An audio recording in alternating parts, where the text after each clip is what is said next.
हो आवाज येतोय. Check check check check 1 2 3 check 1 2 3 check. तर वनतारामध्ये रेस्क्यू केलेल्या हत्तींवर कशा प्रकारे उपचार केले जातात त्या ठिकाणची ही दृश्य आपण पाहतोय. विज्ञानाची टीम वनतारामध्ये पोहोचलेली आहे आणि याच ठिकाणी सध्या नांदडी मठातली महादेवी हत्तीण सुद्धा आहे. तिच्यावर हायड्रोथेरपी आणि इतरही वेगवेगळ्या उपचारांच्या माध्यमातून तिला बरं केलं जात आहे. नाव काय सांगितलं अधिक या यांचं? सगळ्या संदर्भात जाणून घेऊया आपले प्रतिनिधी अक्षय मंकणी यांच्याकडनं.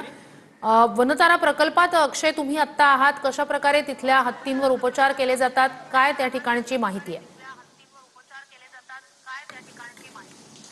सध्या आपण वंताराच्या या संपूर्ण जंगलामध्ये आहोत आणि सध्या या सगळ्या वंताराच्या जंगलामध्ये हत्तींचा मुक्त संचार सध्या आपल्याला या ठिकाणी पाहायला मिळतोय आणि संपूर्ण हत्तीचा सध्या मुक्त संचार सुरू असताना त्याच्यासोबत माहूत सुद्धा आहेत त्यांना सांभाळणारे आणि इथे मडबाजचा आनंद जो आहे तो या ठिकाणी हत्ती घेताना आपल्याला पाहायला मिळतात. हा सगळा संपूर्ण मानवनिर्मित जंगल आहे आणि या सगळ्या मानवनिर्मित जंगलामध्ये हा संपूर्ण हत्तींचा मुक्त विहार जो आहे तो होताना पाहायला मिळतोय आणि अनेक पद्धतीने उपचार पद्धती जी आहे ती हत्तींवरती या ठिकाणी वंतारामध्ये केली जात असल्याचं आपल्याला पाहायला मिळतंय.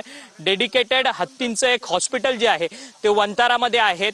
अर्थात रेस्क्यू केलेले जे हत्ती आहेत देशभरातून ते या वंतारामध्ये आणले जातात आणि त्यांच्यावरती विविध उपचार पद्धती जी आहे ती वंतारातल्या या सगळ्या ॲनिमल हॉस्पिटलमध्ये एलिफंट हॉस्पिटलमध्ये होत असताना आपल्याला पाहायला मिळत आहेत. जवळपास 260हून अधिक हत्ती जे आहेत ते सध्या वंतारामध्ये आपल्याला पाहायला मिळतात आहेत आणि या सगळ्या हत्तींवरती वेगवेगळ्या पद्धतीने उपचार पद्धती जी आहे ती वंताराच्या प्रशासकीय विभागाकडनं केली जात असल्याचं पाहायला मिळतंय.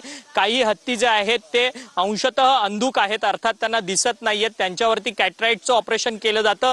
तर काही हत्ती जे आहेत त्या बर्न झालेल्या आहेत, अर्थात जळलेल्या आहेत. काही हत्ती ऍक्सिडेंट झालेल्या आहेत, त्या हत्तींना लेप लावण्याचं काम जे आहे ते या सगळ्या वंतारातल्या कर्मचाऱ्यांकडनं केलं जातं. एकंदरीतच या हत्तींची संपूर्ण निगा जी आहे ती या वंतारामध्ये मोठ्या चांगल्या पद्धतीने केली जात असल्याचं या ठिकाणी आपल्याला पाहायला मिळतंय आणि संपूर्ण हत्तीचा मुक्त संचार जो आहे तो सध्या या वंताराच्या संपूर्ण जंगलामध्ये होत असताना आपल्याला पाहायला मिळत आहेत. आणि आपण पाहू शकतो की समोर सुशीला, त्याचसोबतच बाहुबली आणि अजून एक हत्ती, या संपूर्ण ते तिन्ही हत्ती जे आपल्याला समोर दिसतात आहेत या तिन्ही हत्ती जे आहेत ते एकाच परिवारातले आहेत आणि सध्या आता ते हत्ती जे आहेत ते मुक्त संचार करत असताना संपूर्ण खेळण्याचा आनंद जो आहे तो लुटताना आपल्याला हे हत्ती आपल्याला या ठिकाणी पाहायला मिळत आहेत. या संपूर्ण वंतारामध्ये जवळपास 3000हून अधिक प्राणी जे आहेत या सगळ्या वंतारामध्ये आहेत. परंतु प्रामुख्याने वैशिष्ट्य या वंताराचं जे आहे ते हत्तींचं आहे, कारण की हत्तीसाठी एक वेगळी सिस्टम जी आहे. नक्कीच अक्षय, नक्कीच.